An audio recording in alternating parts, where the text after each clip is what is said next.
All right, good afternoon students. ये batch हमारे LLB वाले स्टूडेंट्स के लिए है। इससे पहले के जो 2 यूनिट्स थे वो हमारी बहुत टैलेंटेड फैकल्टी अन्नपूर्णा मैम ने कवर कराया है। यहाँ से मैं टेकअप कर रही हूँ पार्टनरशिप एक्ट, और हम शुरू करते हैं पार्टनरशिप एक्ट के बारे में जानना, पार्टनरशिप एक्ट के बारे में पढ़ना। And with that being said, let's move forward. So yeah this is the Indian partnership act 1932। इसमें बस इतना मैं बस आपको यहाँ पे ये रियलाइज करवा दूं कि 1932 इज द एक्ट जिसके तहत हम पार्टनरशिप पढ़ते हैं। सो 1932 जो एक्ट है, जो पार्टनरशिप में है, आपको पार्टनरशिप एक्ट के जितने भी प्रोविजंस हैं वो 1932 के अनुसार पढ़ना पड़ता है। हाउएवर कुछ कुछ जो अमेंडमेंट्स हैं वो अमेंडमेंट समय के साथ चलते रहेंगे। Okay, so let's get started. Alright, general nature of partnership हम बात करेंगे। पार्टनरशिप का जो जनरल नेचर होता है वो क्या होता है, पार्टनरशिप क्या है, उसके distinctions with other form of organisation क्या है, और टाइप्स ऑफ पार्टनर क्या है। So let's talk about what is partnership. सबसे पहली चीज, पार्टनरशिप के एसेंशियल एलिमेंट्स की बात करेंगे। पार्टनरशिप क्या होता है स्टूडेंट्स, बहुत ध्यान से समझिएगा। दो या दो से ज्यादा लोग, कितने, उनकी डिस्कशन हम करेंगे। दो या दो से ज्यादा लोग जब पार्टनरशिप में आते हैं, पार्टनरशिप के एसेंशियल एलिमेंट्स को कंस्टिट्यूट करते हैं। तो पार्टनरशिप क्या है, partnership are the basic essential elements where we will study कि जब दो या दो से ज्यादा लोग बिजनेस करने को आते हैं, क्या क्या फीचर्स होते हैं, ये सारी चीजें पार्टनरशिप में आती हैं। दूसरी चीज है ट्रू टेस्ट ऑफ पार्टनरशिप।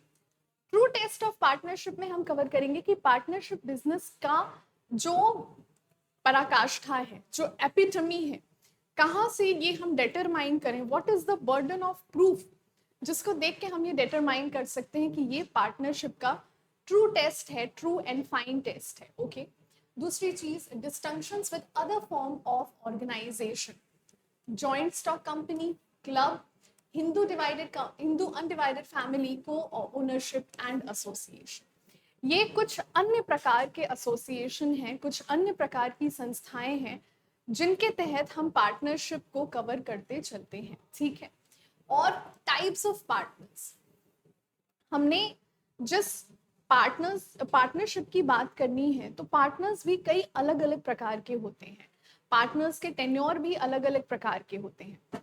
इस एक्ट में हम हर पार्टनर के लिए, क्योंकि यहाँ पे हम जनरल लॉ नहीं अप्लाई करते हैं, हम डिफरेंट लॉज को अप्लाई करते हुए चलते हैं। तो यहाँ पे जो पार्टनर जितने तरह के होते हैं, जितने टाइप्स के होते हैं, उतने टाइप्स के फिनोमिना वर्क करते हैं। So with that being said, let's get started. Alright, so definition of partnership, partner, firm and firm name.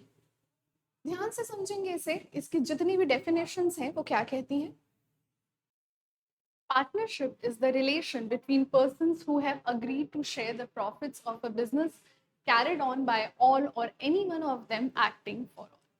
साझेदारी उन व्यक्तियों के बीच का संबंध है जो सभी या उनमें से किसी एक द्वारा सभी के लिए किए जाने वाले व्यवसाय के लाभ को साझा करने के लिए सहमत हुए हैं।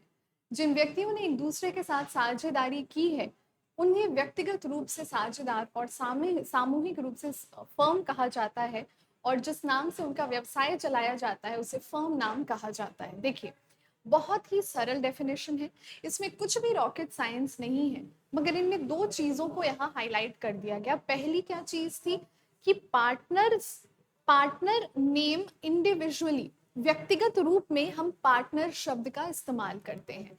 जब हम उनको कलेक्टिवली इस्तेमाल करते हैं, कलेक्टिवली जब उनका नाम लेते हैं, तो हम उन्हें फर्म के नाम से जानते हैं।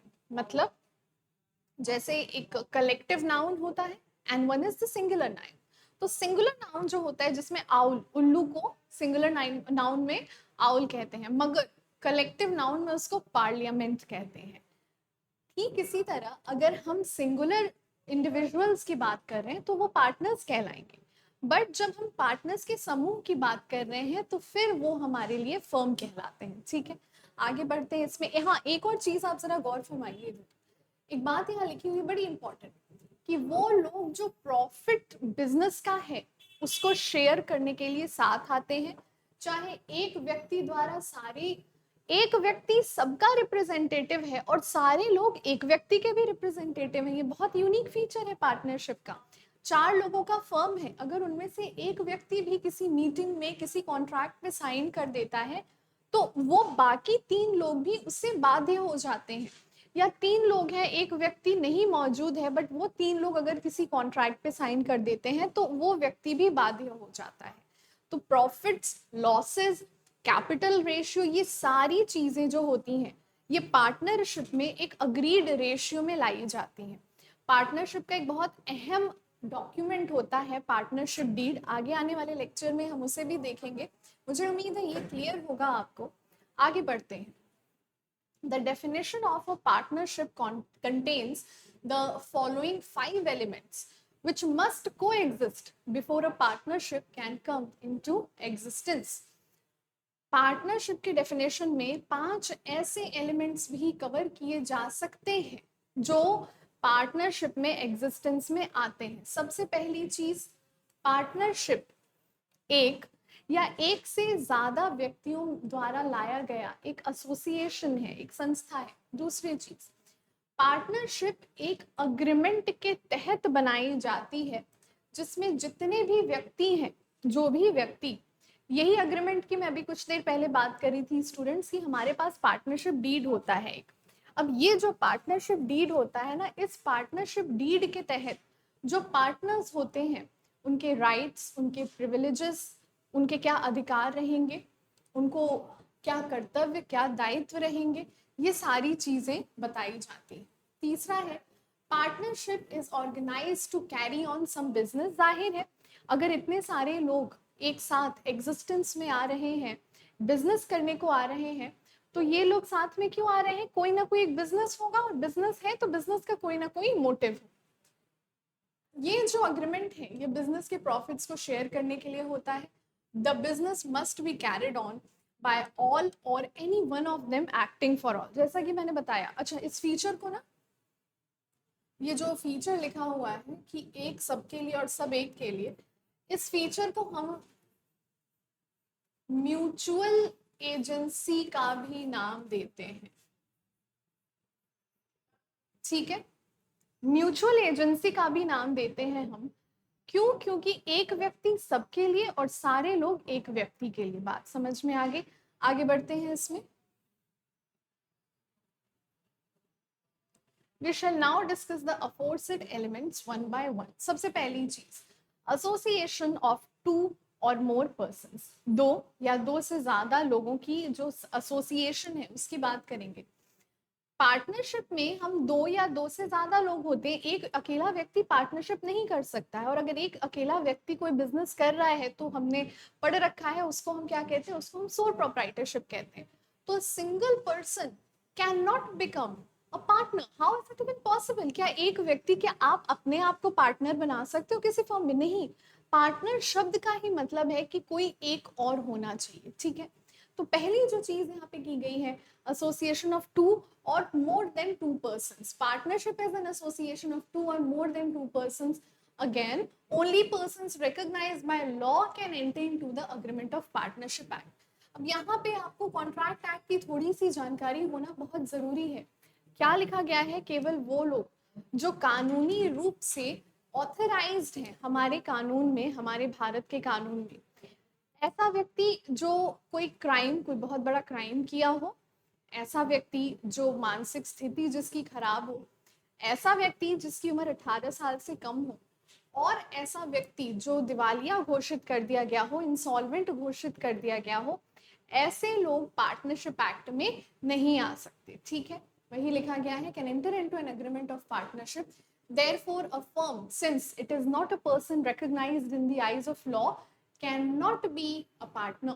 Again, a minor, अभी मैंने आपको बताया 18 साल की आयु से कम का व्यक्ति पार्टनर नहीं हो सकता है, but with the consent of all partners may be admitted to the benefits of the partnership. बात समझ में आ गई? आगे बढ़ते हैं, दूसरा देखते हैं।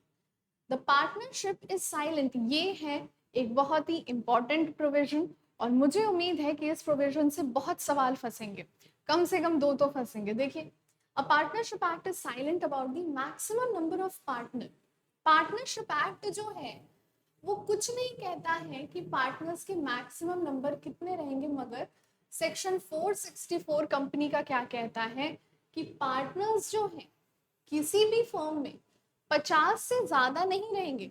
और बहुत इंटरेस्टिंग बात देखिए, ये लिमिट हमें कंपनीज एक्ट बता रहा है, मतलब प्रोविजन काम कर रहे हैं पार्टनरशिप के, मगर कुछ रूल्स यहाँ पे हमने कंपनीज एक्ट के भी इंक्लूड किए हैं।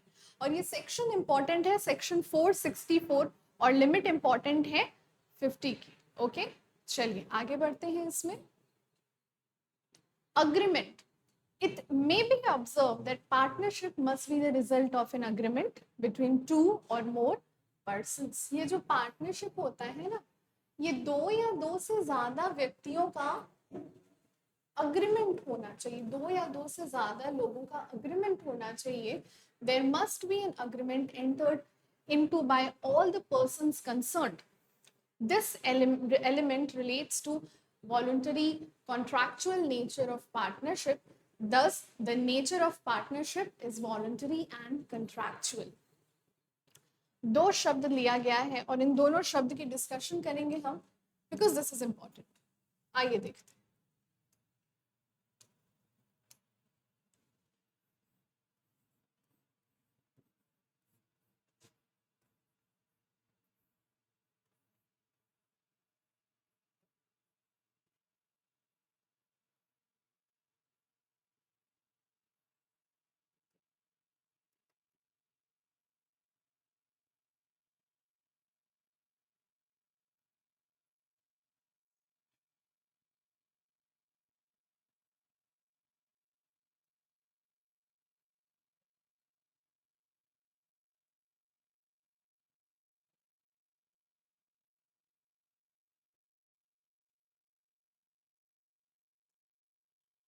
सबसे पहला वॉलंटरी। वॉलंटरी यानी कि स्वेच्छा से लिया गया, स्वयं की इच्छा से किया गया कॉन्ट्रैक्ट। जब हम कॉन्ट्रैक्ट एक्ट को कवर करते हैं, contract act, I hope you people have studied, आपने कवर कराया है, कवर किया है, आपको कवर कराया गया होगा। अगर नहीं पढ़ा है वो लेक्चर का वो पार्ट, जब हम कॉन्ट्रैक्ट एक्ट की बात करते हैं तो हमने कॉन्ट्रैक्ट एक्ट में एक चीज पढ़ी है कि ऐसा कॉन्ट्रैक्ट एक्ट, कोई कॉन्ट्रैक्ट, कोई भी अनुबंध जो होता है, कॉन्ट्रैक्ट यानी कि अनुबंध, अनुबंध की जितनी भी पार्टियां होती हैं वो अपनी स्वेच्छा से अनुबंध में आती हैं, वो स्वयं की इच्छा से कॉन्ट्रैक्ट में आती हैं। उनके ऊपर अगर किसी भी प्रकार का दबाव होता है, और कॉन्ट्रैक्ट एक्ट में हमने सेक्शन 15, 14, 15, 16 में दबावों की भी बात करते हैं। हम इसमें बात करते हैं अनड्यू इन्फ्लुएंस के बारे में, हम इसमें बात करते हैं कोअर्शन के बारे में, मिसरिप्रेजेंटेशन के बारे में, फ्रॉड के बारे में, ये जितनी भी चीज़ों के बारे में हम बात करते हैं। ठीक है, तो दो चीज़ें हमने यहाँ पे देखी, क्या, एक तो वो वॉलंटरी रहेगा और दूसरा वो कॉन्ट्रैक्चुअल रहेगा। बात समझ में आ गई? तो यही यहाँ लिखा गया है कि भाई दो चीज़ें, पहली कि ये जो अग्रीमेंट होता है ये वॉलंटरी होना चाहिए। वॉलंटरी यानी कि इस अग्रीमेंट में व्यक्ति अपनी स्वयं की इच्छा से आएगा, और कॉन्ट्रैक्चुअल मतलब कि ये जो अनुबंध लेकर, जिस अनुबंध के साथ हमारे पास ये अनुबंध एक लीगल डॉक्यूमेंट होता है, और आगे चल के हम देखेंगे इसी अनुबंध को, इसी कॉन्ट्रैक्ट को हम पार्टनरशिप डीड का करार देते हैं। ठीक है, दूसरी बात यहाँ पे लिखी गई है, an agreement from which relationship of the partners arises may be expressed। ये भी काफी हद तक पार्टनरशिप के काफी प्रोविजंस आपको तब ज्यादा समझ में आते हैं जब आपने कॉन्ट्रैक्ट एक्ट को कवर किया हो। जैसे यहाँ पे एक्सप्रेस शब्द लिखा गया है, और हमने कॉन्ट्रैक्ट एक्ट में ये पढ़ रखा है कि एक्सप्रेस शब्द का क्या अर्थ होता है, या तो वो ओरल हो या तो वो रिटन हो। ठीक है, यही लिखा गया है। An agreement from which relationship of partnership arises may be expressed. It may also be implied from the act done by partners and from a consistent course of conduct being followed, showing mutual understanding between them। Short में last में यहाँ लिखा गया है कि ये express होने का अर्थ है कि ये ओरल भी हो सकता है, ये रिटन भी हो सकता है। ठीक है, आगे बढ़ते हैं। Business, in this context we will consider two propositions। first, there must exist a business, and पहली चीज, और दूसरी क्या है, एक्विजिशन ऑफ गेन, मतलब हमें पार्टनरशिप एक्ट में जो बताया गया है उसके अनुसार हम दो निष्कर्ष पे पहुंच सकते हैं। पहला कि एक बिजनेस होना चाहिए, और दूसरा उस बिजनेस में से हमें कोई ना कोई गेन्स, कोई ना कोई प्रॉफिट्स होने चाहिए। एक व्यवसाय हो, एक व्यवसाय का होना बड़ा अनिवार्य है यहाँ पे, और ये जो व्यवसाय है उसका इस्टेब्लिशमेंट, मतलब उस व्यवसाय को लाने का इस्टेब्लिशमेंट गेन्स के लिए किया गया है, प्रॉफिट के लिए किया गया है। बात समझ में आई? प्रॉफिट एग्जिस्ट करेगा, प्रॉफिट होगा, इसी पर्पस से हम बिजनेस को एग्जिस्टेंस में लाते हैं। थोड़ा सा डिटेल में डिस्कस करेंगे इसे कि ये क्यों लिखा गया है कि हम प्रॉफिट को एग्जिस्टेंस में लाते हैं। तो बहुत ध्यान से सुनिएगा। कभी कभी कुछ लोग ब्लैक मनी को वाइट करने के लिए पार्टनरशिप या फिर कंपनी के फॉर्म ऑफ ऑर्गेनाइजेशंस को पूरे फॉर्मेलिटीज के साथ खोल तो लेते हैं, मगर उनमें कोई बिजनेस नहीं होता है, उनमें कोई ट्रांजैक्शन नहीं होता है। इस वजह से ये बात कही गई है कि बिजनेस भी होना चाहिए, और बिजनेस में डे टू डे या ईयर टू ईयर प्रॉफिट्स का भी होना अनिवार्य होता है। ठीक है, आगे बढ़ते हैं। इसमें ये दो पर्पस है, ये दो पर्पस आपको याद होने चाहिए। पहला क्या है? एग्जिस्टेंस ऑफ बिजनेस, और दूसरा क्या है? Acquisition of profit. So with that being said आगे बढ़ते हैं। अग्रीमेंट टू शेयर प्रॉफिट, मतलब क्या है यहाँ पे? जो पार्टनरशिप अग्रीमेंट है, जो पार्टनरशिप लेके पार्टनर्स अपना काम करने को आ रहे हैं, उनके अग्रीमेंट का मेन पर्पस क्या होता है? उस प्रॉफिट का बंटवारा करना। आप यहाँ पे कोई एनजीओ नहीं चला रहे हैं कि आपने बोला कि ये मेरा पैसा है, ये मैं दान कर रहा हूँ, ये पैसा लेकर जाओ। We are not doing anything like that. अगर वही हमको करना होता तो हम एनजीओ खोले होते। यहाँ पे क्या हो रहा है? यहाँ पे जो पार्टनर्स हैं उनके बीच में प्रॉफिट को शेयर किया जाता है, और एक अग्रीड रेशियो होता है। उस अग्रीड रेशियो को भी हम क्या कहते हैं? उस अग्रीड रेशियो को हम कहते हैं प्रॉफिट शेयरिंग रेशियो। ये वो अग्रीड रेशियो होता है जिसमें पार्टनर्स का प्रॉफिट डिस्ट्रीब्यूट किया जाता है। ये प्रॉफिट या तो कैपिटल के फॉर्म में हो भी सकता है, नहीं भी हो सकता है। अच्छा, मानिए अगर प्रॉफिट शेयरिंग रेशियो कुछ डिफाइन ही नहीं किया गया है, कुछ बताया ही नहीं गया है, तो यहाँ पे ऑटोमेटिकली पार्टनरशिप एक्ट 1932 का एक प्रोविजन काम करता है, जो क्या कहता है कि यदि कोई अग्रीड रेशियो नहीं बताया गया है या नहीं दिया गया है, तो प्रॉफिट हमेशा इक्वल रेशियो में बांटा जाएगा। मतलब अगर दो पार्टनर्स हैं तो उनका रेशियो कितना हो जाता है? 1:1। ओके, आगे बढ़ते हैं। But an agreement to share losses is not an essential element. It is open to one or more parties to agree to share all the losses. However, in the event of losses, unless agreed otherwise, there must be borne in the profit sharing ratio. Exactly वही बात कही गई है जो हमने बताया था कि अच्छा, एक ये चीज देखेंगे कि लॉसेस को शेयर करने की अग्रीमेंट हो ऐसा जरूरी नहीं है। ऐसा क्यों लिखा हुआ है? हमारे पास कई तरह के पार्टनर्स होते हैं, प्रॉफिट का बांटना तो तय है, मगर कुछ ऐसे पार्टनर्स होते हैं, जैसे हम आगे जब पढ़ते हैं नॉमिनल पार्टनर। ये वो पार्टनर होते हैं, जैसे मान लीजिए आपने कोई बिजनेस खोला और आपने उसमें श्री अमिताभ बच्चन को अप्रोच किया कि सर आप हमें बस अपना नाम दे दीजिए as the owner of the business, तो ऑटोमेटिकली हमारे इन्वेस्टर्स आने लगेंगे। किसी की रेप्यूटेशन की वजह, वो ना कैपिटल लाए ना कुछ लाए, बट यहाँ क्या वो प्रॉफिट ले जाएंगे? हाँ, वो प्रॉफिट ले जाएंगे, क्योंकि उनके नाम की गुडविल की वजह से आपकी बिजनेस में प्रॉफिट है। पर क्या वो लॉसेस में हिस्सेदार रहेंगे? The answer is no.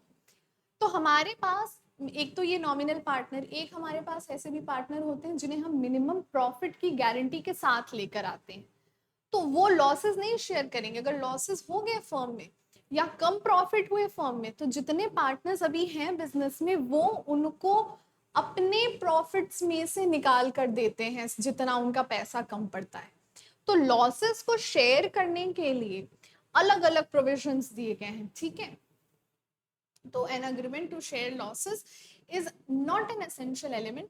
It is open to one or more partners to agree and to share all the losses. However, the event of losses, unless otherwise agreed मतलब यदि ऐसा कोई प्रोविजन नहीं बनाया गया है, जैसा कि मैंने अभी अभी आपसे बताया कि ये भी संभव है और ये भी संभव है, अगर नॉर्मल बिजनेस है और उसमें ऐसा कोई प्रोविजन नहीं बनाया गया है, तब जिस रेशियो में आप प्रॉफिट को बांट रहे हैं उसी रेशियो में आप लॉसेस को भी बांटेंगे। ठीक है, आगे बढ़ते हैं इसमें।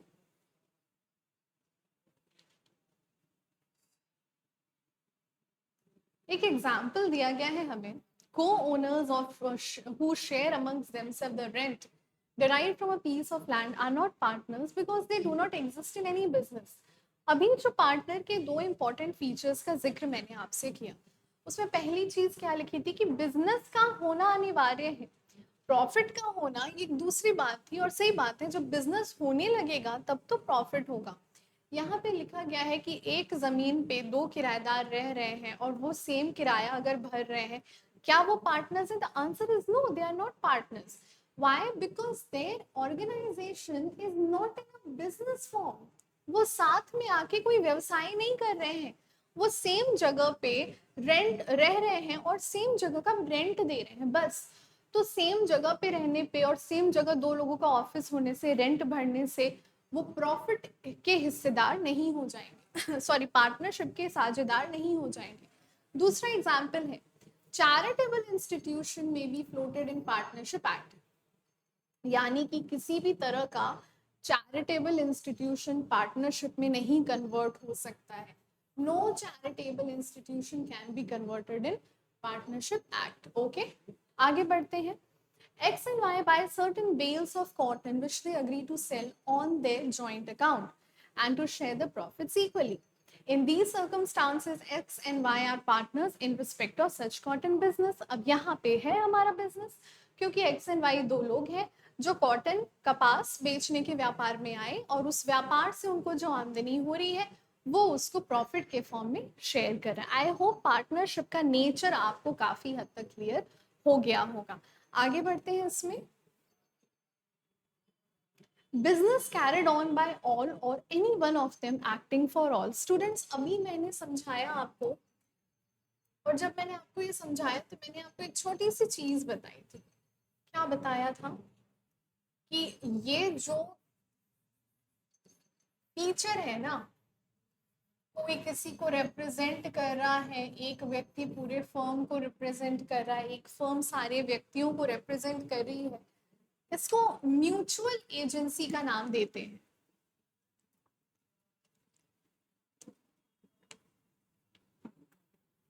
म्यूचुअल एजेंसी का नाम देने का क्या मतलब है? एक व्यक्ति हर किसी को रिप्रेजेंट कर रहा है और हर कोई एक व्यक्ति को रिप्रेजेंट कर रहे हैं। ये पार्टनरशिप का एक बड़ा ही एक्सटेंसिव फीचर हो जाता है। वही लिखा है यहाँ पे, देखेंगे, all the partners or by anyone or more of the partners acting for all। Partnership law में इसी फ्यूचर को हम म्यूचुअल एजेंसी कहते हैं या म्यूचुअल एजेंट होना कहते हैं, क्योंकि हर कोई यहाँ पे सामने वाले के एजेंट के रूप में काम कर रहा है। ठीक है, an act of one partner in the course of the business of the firm is in fact an act of all the partners। each partner carrying on the business is the principal as well as the agent for all other partners। He is an agent insofar as he can bind other partners by his act, and he is the principal to the extent that he is bound by the act of other partners। यानी कि हर partner एक दूसरे partner को represent कर रहा है, और क्योंकि वो दूसरे पार्टनर को रिप्रेजेंट कर रहा है, इस वजह से आगे चल के वो कॉन्ट्रैक्ट में कहीं भी ये नहीं कह सकता है कि ये कॉन्ट्रैक्ट तो मेरे अन्य पार्टनर्स ने किया था और जब उन्होंने किया था तो मैं तो वहां था ही नहीं, ये बोल के वो बच नहीं सकता है। इस वजह से उस पार्टनर को वो एक्ट, वो काम बाध्य कर देगा जो अन्य पार्टनर्स ने बिजनेस के नाम पर किया है। ठीक है, आगे बढ़ते हैं इसमें। और यहाँ पे true test of partnership important है, ये आपके मल्टीपल चॉइस क्वेश्चंस में पूछा जा सकता है कि ट्रू टेस्ट ऑफ पार्टनरशिप क्या होता है? म्यूचुअल एजेंसी, एक दूसरे को रिप्रेजेंट करना ही ट्रू टेस्ट ऑफ पार्टनरशिप कहलाता है। ठीक है, आगे बढ़ते हैं इसमें। हमारे पास एक छोटा सा एग्जांपल दिया गया है। ए बी सी एक एसोसिएट साझेदारी फर्म में भागीदार है। यदि ए ने कुछ परचेजेस कर लिए मिस्टर के से, तो के जो है परचेजेस किसने किए, स्टूडेंट्स परचेजेस ए ने किए हैं मिस्टर के से, but the thing is mister के ए से भी रिकवर कर सकते हैं, बी से भी रिकवर कर सकते हैं और सी से भी रिकवर कर सकते हैं। क्यों कर सकते हैं वो ऐसा, बिकॉज ऑफ, बताइए, अभी तो बताया, म्यूचुअल क्या, वेरी गुड, म्यूचुअल एजेंसी। ठीक है, आगे बढ़ते हैं। अब हमारे पास यहाँ पे कुछ केस लॉज हैं। ये केस लॉज उतने इंपॉर्टेंट नहीं है, फिर भी थोड़ा सा हम देख लेते हैं। ये केस लॉ सुप्रीम कोर्ट द्वारा दिए गए थे। समझौता होना चाहिए, मतलब एक अग्रीमेंट होना चाहिए। और ये देखेंगे सेक्शन 4 में क्या लिखा है। सेक्शन 4 में म्यूचुअल एजेंसी का जिक्र है। तो अभी जो हमने म्यूचुअल एजेंसी को कवर किया वो कहाँ पे है, सेक्शन 4 में उसका जिक्र किया गया है। आगे बढ़ते हैं हम।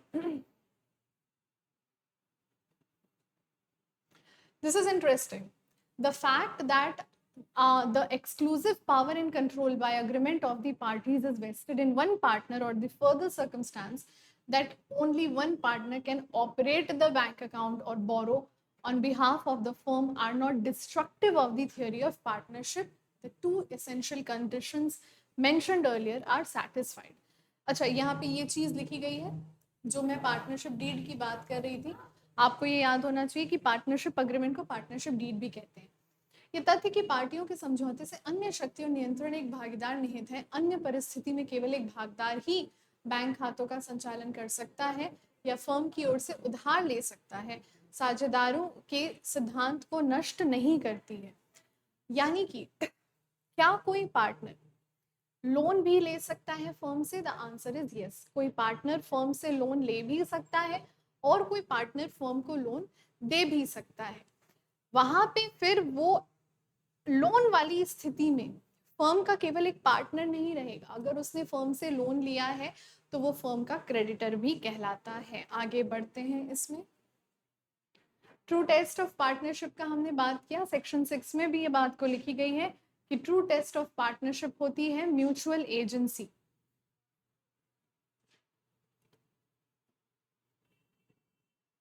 अब यहाँ पे बात किया गया है ट्रू टेस्ट ऑफ पार्टनरशिप में और क्या क्या होना जरूरी है। सबसे पहली चीज अग्रीमेंट होना जरूरी है। और यहाँ पे हम अग्रीमेंट का अगर जिक्र कर रहे हैं तो ये अग्रीमेंट का मतलब है पार्टनरशिप डीड से।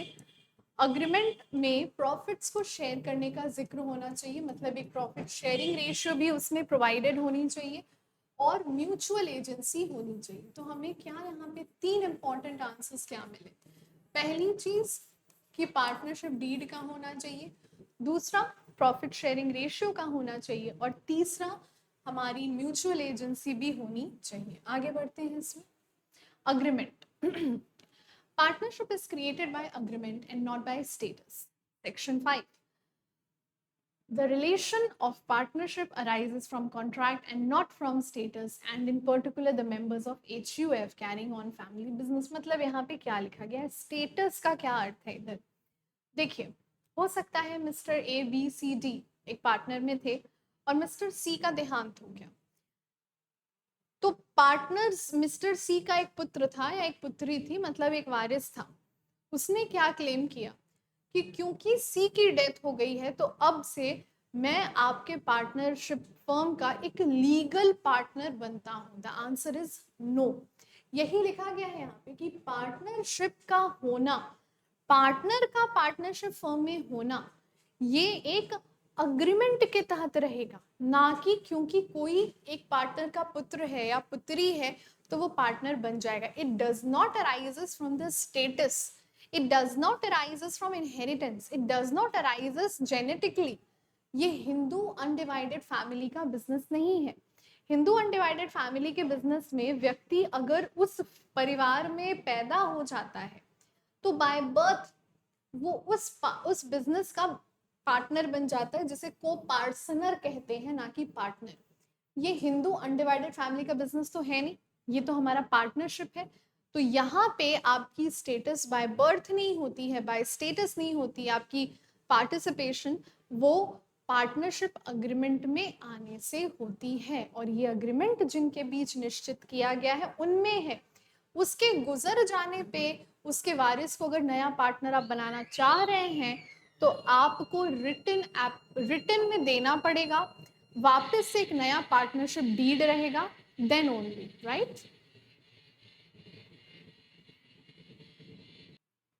सो विद दैट बीइंग सेड, हमारे पास ये अग्रीमेंट के बारे में हो गया। दूसरा है हमारा sharing of profits. The sharing of profit or of gross returns arising from property by persons holding a joint or common interest in that property does not of itself make such persons partner। यानी कि partners जो होते हैं हमारे, कभी कभी हम अगर किसी दूसरे के प्रॉपर्टी पे बिजनेस कर रहे होते हैं तो केवल किसी का प्रॉपर्टी का इस्तेमाल करना पार्टनरशिप फर्म के लिए हो सकता है हम किराए पे कर रहे हो, किसी की प्रॉपर्टी का केवल इस्तेमाल करना हमारे बिजनेस के लिए प्रॉफिट शेयरिंग का एक अल्टीरियर मोटिव नहीं होता है। हम अगर किसी के बिजनेस में किराए पे काम कर रहे हैं तो हम उसको किराया ले सकते हैं, उसको किराया दे सकते हैं, that is the only thing. वो हमारे लिए लैंडलॉर्ड हो जाएगा, हम उसके टेनेंट हो जाएंगे। बात समझ में आई? So there is sharing of profit. ठीक है, आगे बढ़ते हैं इसमें। The receipt by a person of share of the profit of the business contingent upon the earning of profit earned by the business does not of itself makes him partner with the person carry on the business and in particular। इसको हिंदी में देखेंगे तो और clear होगा। किसी व्यक्ति द्वारा किसी व्यवसाय के लाभ से अंश प्राप्त करना या लाभ अर्जित करना केवल पार्टनर नहीं होता है। यानी कि केवल लाभ हुआ और हमें लाभ की कुछ हिस्सेदारी प्राप्त हो गई, हमें वो बिजनेस का पार्टनर नहीं बनाता है। ये बात को स्पष्ट रूप से क्यों कह दिया गया है? इस बात को स्पष्ट रूप से मैनेजर्स कमीशन को देखते हुए कहा गया है कि मैनेजर्स कमीशन क्या होता है। देखिए, मैनेजर्स कमीशन का क्या मतलब होता है स्टूडेंट्स? कभी कभी हमारे बिजनेस में जो प्रॉफिट्स होते हैं ना, हमको उसमें से हमारी कंपनी का मैनेजर भी कुछ हिस्सेदारी लेता है। जब हमने 11th-12th में एक जनरल अकाउंट्स पढ़ते थे और हम लोग नॉर्मल ट्रेडिंग और पीएल अकाउंट पढ़ते थे, वहाँ पे हमें मैनेजर्स कमीशन का भी कंसेप्ट पढ़ने को आता था। ये मैनेजर्स कमीशन का कंसेप्ट यही कहता है कि हम एक फिक्स्ड रेट ऑफ इंटरेस्ट पे, मैनेजर एक फिक्स्ड रेट ऑफ इंटरेस्ट पे प्रॉफिट का कमीशन लेता है। ठीक है, इसीलिए इस चीज को यहाँ लिखित में कहा गया कि केवल प्रॉफिट को ले लेने से आप पार्टनर नहीं बन जाते हैं, आप हो सकता है ना कमीशन बेसिस काम कर रहे हो। ठीक है, आगे बढ़ते हैं हम। By a lender of money to persons engaged और about to engage in a business. कोई व्यापारी अगर बिजनेस, ये हमें वो एग्जाम्पल्स दिए गए हैं कि केवल प्रॉफिट में शेयर लेने से कोई पार्टनर नहीं बन जाता। अगर कोई रेम्यूनरेशन प्राप्त करता है, अगर किसी पार्टनर, कोई पार्टनर जो गुजर गया है, उसके विधवा हैं या उसके बच्चे हैं, उनको आप अगर प्रॉफिट देते हो तो वो पार्टनर नहीं बन जाएंगे, या कोई और पार्टनर या ओनर रहा हो बिजनेस का। ठीक है, आगे बढ़ते हैं इसमें। ये सारी चीजें हमें, जैसा मैंने आपको बताया कि पार्टनर के होने के लिए केवल प्रॉफिट का बांटना या केवल अपनी जमीन दे देना बिजनेस के लिए उसको पार्टनर नहीं बनाता है। कैपिटल भी होना चाहिए, पार्टनरशिप शेयरिंग भी होना चाहिए, लॉसेस की भी शेयरिंग होनी चाहिए। आगे बढ़ेंगे इसमें। अब हम बात करते हैं सेक्शन 6 के बारे में। सेक्शन 6 हमारा क्या कहता है कि जितनी भी पार्टियां हैं जो पार्टनरशिप के बिजनेस में आ रहे हैं, बिजनेस को लेके जितने भी रेलिवेंट फैक्ट हैं, रेलिवेंट डिटेल्स हैं, उनके सामने प्रस्तुत की गई रहनी चाहिए। The rule is easily stated and is clear, but its application is difficult। इस रूल को अप्लाई करने में डिफिकल्टी कहाँ से आती है स्टूडेंट्स? डिफिकल्टीज वहां से आती है अगर जो लोग बिजनेस को साथ में शुरू कर रहे हैं तो उनको सब कुछ पता है उस व्यापार के बारे में, चीजें क्या हैं, कैसी हैं।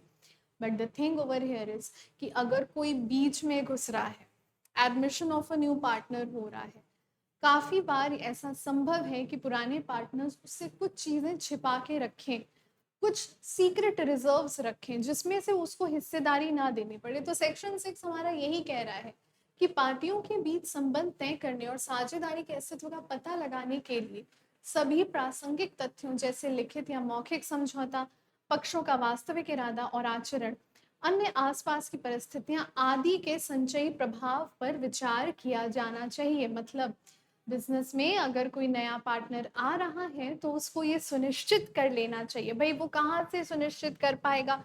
अपने नॉर्मल डिलीजेंस के साथ वो ये सुनिश्चित उसको कर लेना चाहिए कि क्या वो जिस बिजनेस में काम करने को आ रहा है उस बिजनेस में उसको वो डेफिनेट इंफॉर्मेशन बिना किसी सीक्रेट्स के दी जा रही है या नहीं दी जा रही है। ठीक है, आगे बढ़ते हैं। Agency, existence of mutual agency, which is the cardinal principle of a partnership law, is very helpful in reaching a conclusion in this regard. Each partner carrying on the business is the principal as well as the agent of other partners. So the act of one partner done on behalf of the firm binds on the other partners. जैसा मैं अभी mutual agency पे आप देखिए कितना जोर दिया गया है कि एक व्यक्ति के किए गए कृत्य से सब बाध्य हैं और सबके द्वारा किए गए कृत्य से हर एक व्यक्ति बाध्य हो जाता है। ठीक है, आगे बढ़ते हैं इसमें एग्जिस्टेंस ऑफ म्यूचुअल एजेंसी। और अब हम कुछ केस स्टडीज का नाम देखेंगे।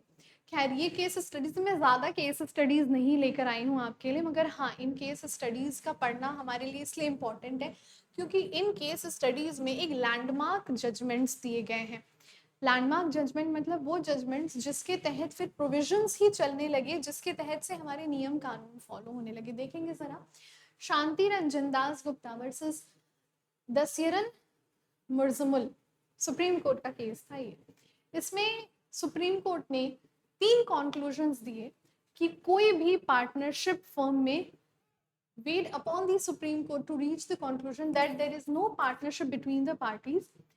किन किन केसेस में पार्टनरशिप नहीं माना जाएगा? Parties do not retain any records and terms conditions of the partnership.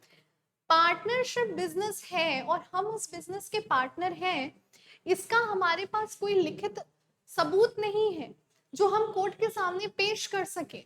तो अगर आपके पास कोई एविडेंस नहीं है, कोई डॉक्यूमेंट नहीं है जो इस बात को साबित करे कि आप उस बिजनेस के पार्टनर हो, तो ऐसे केस में पार्टनरशिप नहीं माना जाएगा। दूसरा क्या है, पार्टनर का कोई अपना खाता भी नहीं है उसके पार्टनरशिप फर्म में जो ओपन करवाया जा सके, तो वहां पर भी हम इसको क्या मानेंगे? पार्टनरशिप का ना होना मानेंगे। और ना तो पार्टनरशिप फर्म का कोई खाता किसी बैंक में खोला गया था। मान लीजिए कोई फर्म एग्जिस्टेंस में आएगी तो उस फर्म का कोई ना कोई लीगल स्टेटस होगा, कोई अकाउंट होगा, वो एग्जिस्टेंस में आएगा। यहाँ पे हमने पार्टनरशिप को अलग अलग तरह के फर्म से कंपेयर किया है। यहाँ पे जॉइंट स्टॉक से कंपैरिजन किया गया है। आइए देखते हैं जल्दी से। जॉइंट स्टॉक कंपनी, स्टूडेंट्स जो कंपनीज एक्ट में आप कंपनी के बारे में पढ़ते हो, जो 2013 कंपनीज एक्ट 2013 के तहत आती है, देखेंगे the firm joint stock company में, और ये कंपनी है, ये आपका पार्टनरशिप है। एक सेकेंड, यहाँ पे पार्टनरशिप है और यहाँ पे जॉइंट स्टॉक कंपनी है। पार्टनरशिप की कोई लीगल एंटिटी नहीं होती है, ठीक है, मगर कंपनी की एक सेपरेट लीगल एंटिटी होती है। पार्टनरशिप में हर पार्टनर एजेंट होता है और यहाँ पे कोई मेंबर कंपनी का एजेंट नहीं होता है। कंपनी खुद में एक आर्टिफिशियल पर्सन होती है, जिस वजह से कंपनी जो काम करती है, कंपनी क्योंकि आर्टिफिशियल लीगल पर्सन है तो खुद रिस्पॉन्सिबल हो जाती है। प्रॉफिट का बंटवारा यहाँ पे पार्टनरशिप डीड या पार्टनरशिप अग्रीमेंट में लिखित रेशियो से होता है। यदि कोई रेशियो नहीं बताया गया है तो इक्वल शेयर्स में बांटे जाते हैं, मगर यहाँ पे ऐसा कोई कंपल्शन नहीं है। शेयर होल्डर्स होते हैं, हमारे डिबेंचर्स होल्डर होते हैं, उनको प्रॉफिट देते देते देते फिर जो बचता है, तो यहाँ पे तो हम पूरा एक क्रोनोलॉजी लेकर चलते हैं कि पहले किसको मिलेगा, उसके बाद किसको बांटे जाएंगे। आगे बढ़ते हैं इसमें। लाइबिलिटी, पार्टनरशिप में अनलिमिटेड लाइबिलिटी होती है स्टूडेंट्स।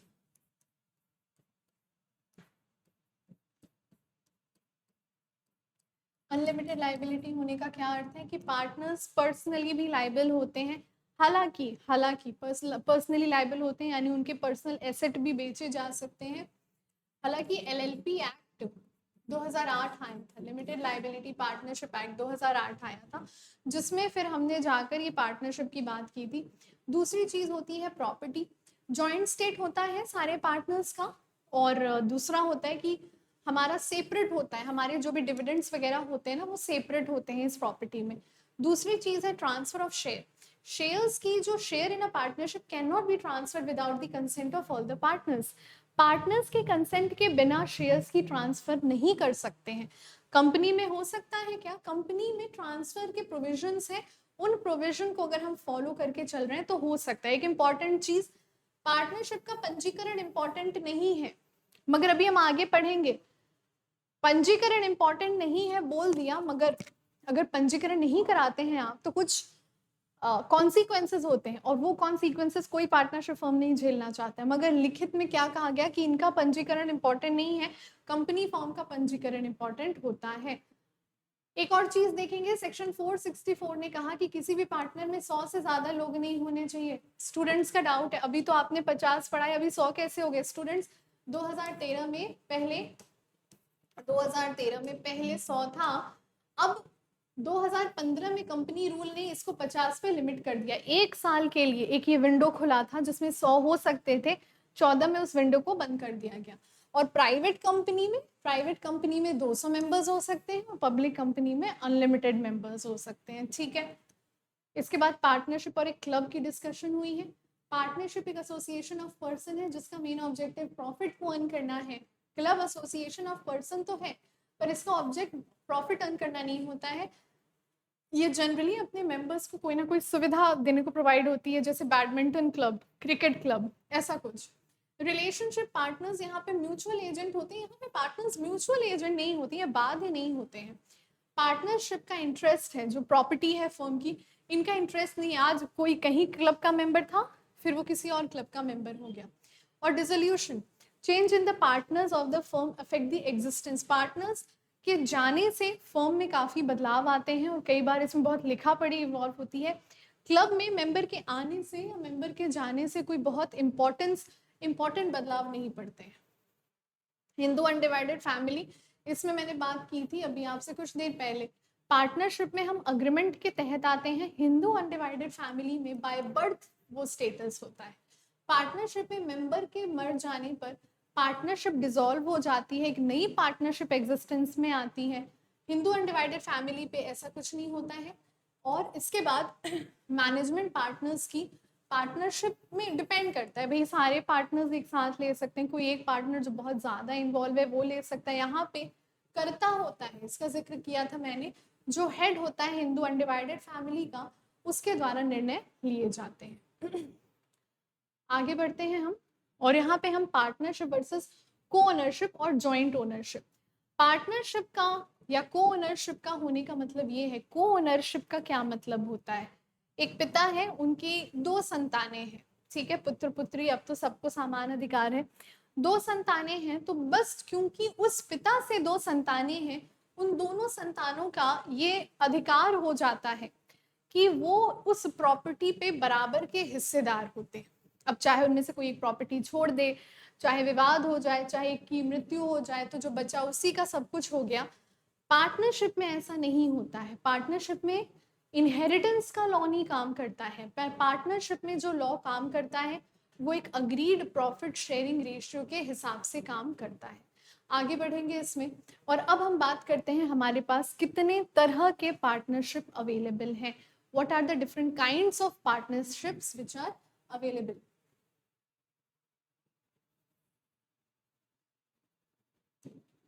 सबसे पहले देखेंगे आप, 2 हिस्से में मैंने इसको बांटा है। पहला हम अवधि के अनुसार, ड्यूरेशन के अनुसार, और दूसरा बिजनेस के एक्सटेंट के अनुसार।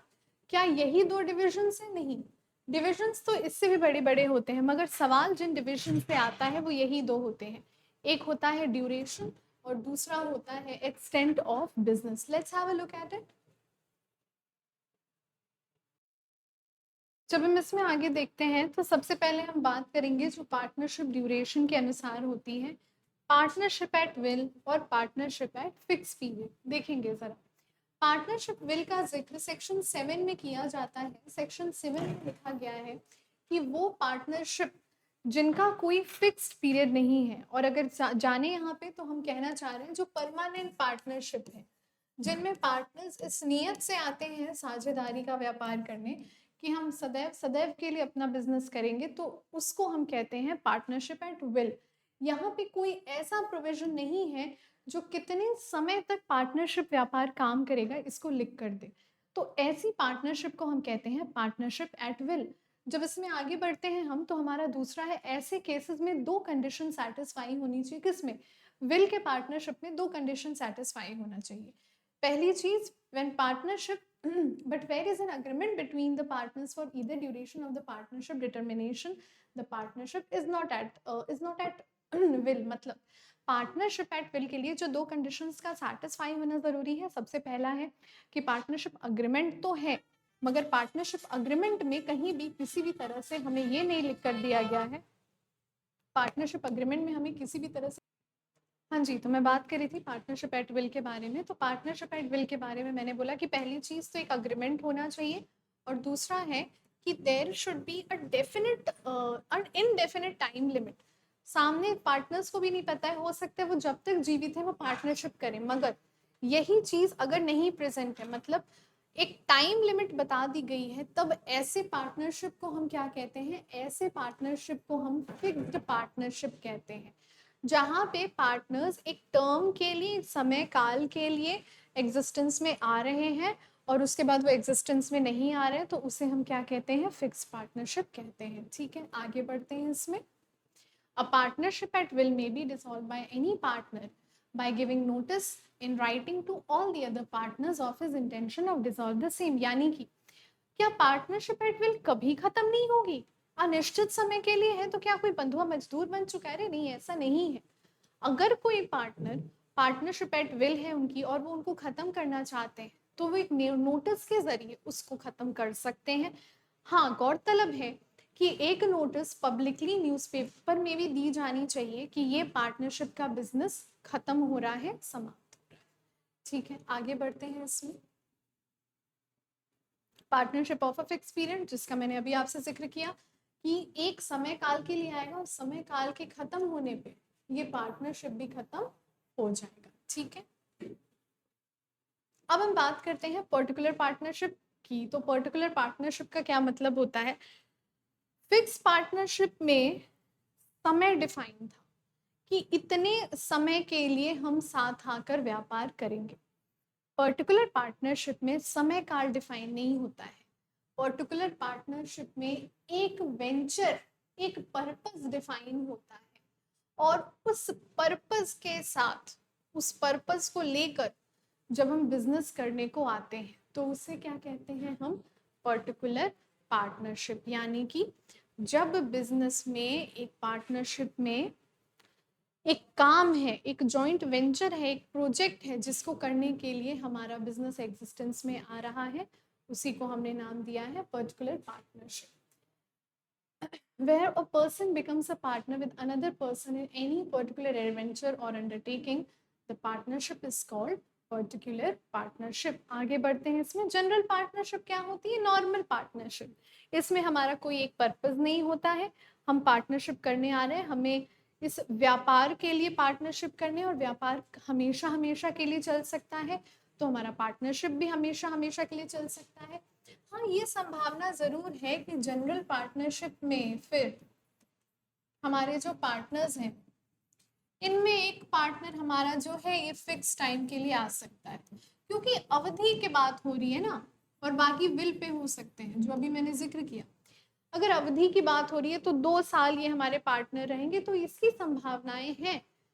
दोनों दो बड़ी अलग चीजें हैं, एक ड्यूरेशन की बात कर रहा है और एक पार्टीज के इंटेंशन की बात कर रहा है, राइट। जब इसमें हम आगे बढ़ते हैं तो इन पार्टनरशिप डीड यानी कि साझेदारी विलेख की बात करते हैं।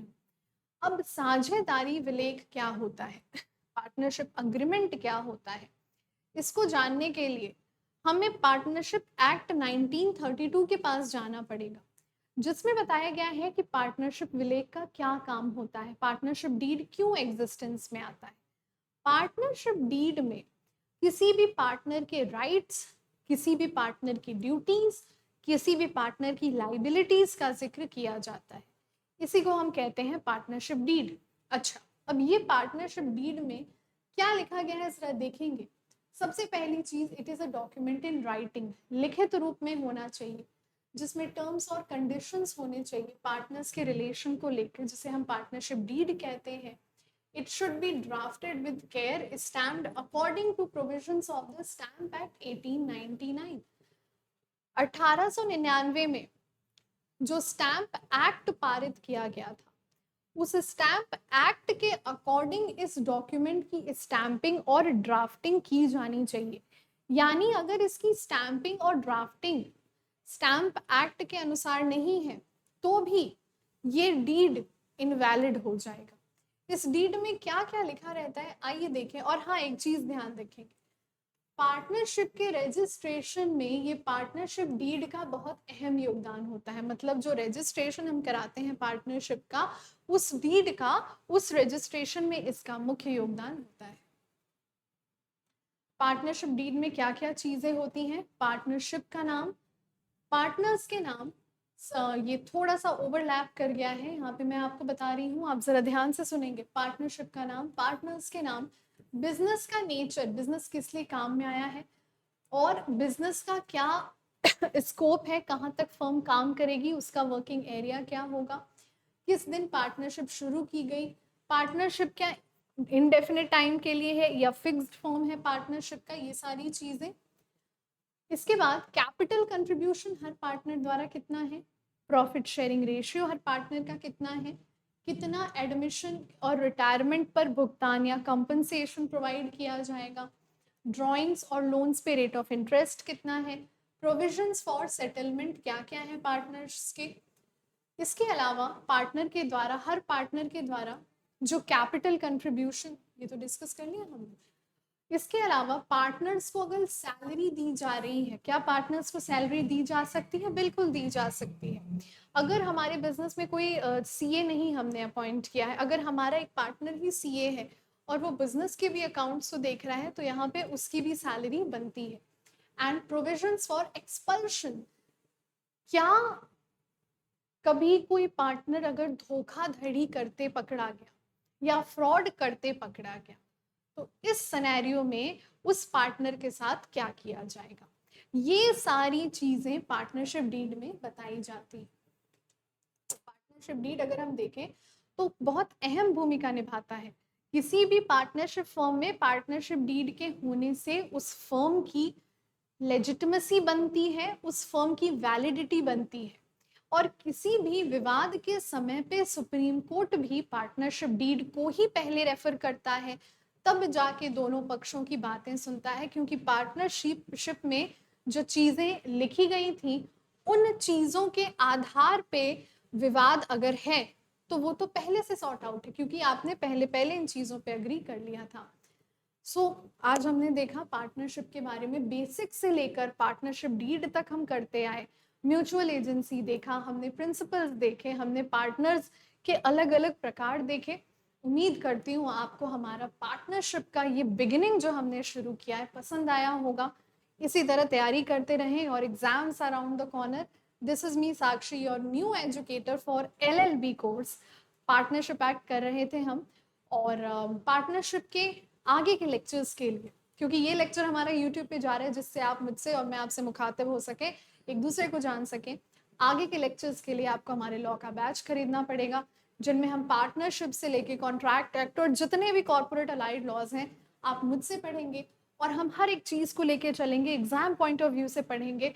सो I wish all of you the very best. Thank you for watching, and I hope आपको चीज़ें समझ में आई हैं, नहीं आई हैं तो आप कमेंट सेक्शन में मुझसे बिल्कुल पूछ सकते हैं, हमारे व्हाट्सएप ग्रुप को ज्वाइन कर सकते हैं। So with that being said, do take very good care of yourselves. This is Sakshi signing off. Take care, bye.